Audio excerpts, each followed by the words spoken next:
Professor, your family left Hungary in 1956 and you then went to Canada and then you went to universities in the UK.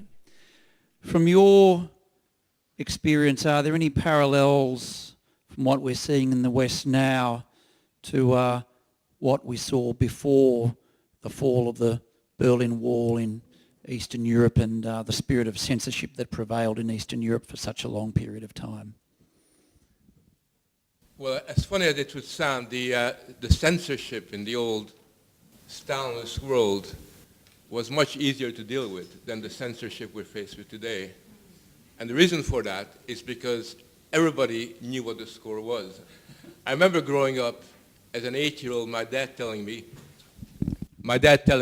don't believe that, Frank. And whatever we heard, we just never believed. And we just, we had our own narrative about what the world was like. And it was really easy to see through all the lies. I think most of us in my community had no doubt about what was right and what was wrong. We could deal with that.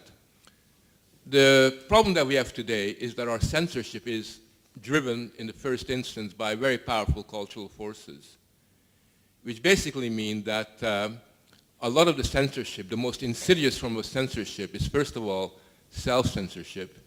It's when people who know better look the other way, and when people that know better, sort of censor themselves from saying what is really going on, because that is really, a kind of denial of yourself. You see that something is happening.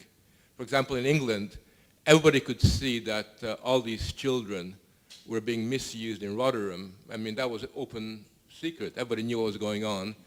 But nobody in the political class actually had the courage to say, these men were actually destroying a whole generation of young kids in a place like Rotherham. So that's self-censorship.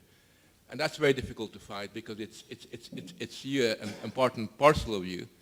And secondly, I think one of the problems that we have is that the aspiration for free speech is often very rhetorical. And there aren't enough people around who really want to fight for it. And because of that, it means that the younger generations, who are the future, and they're going to decide whether we're going to be free or not, are continually being influenced by cultural forces that are anti-liberty, because liberty has become a dirty word in many parts of the world.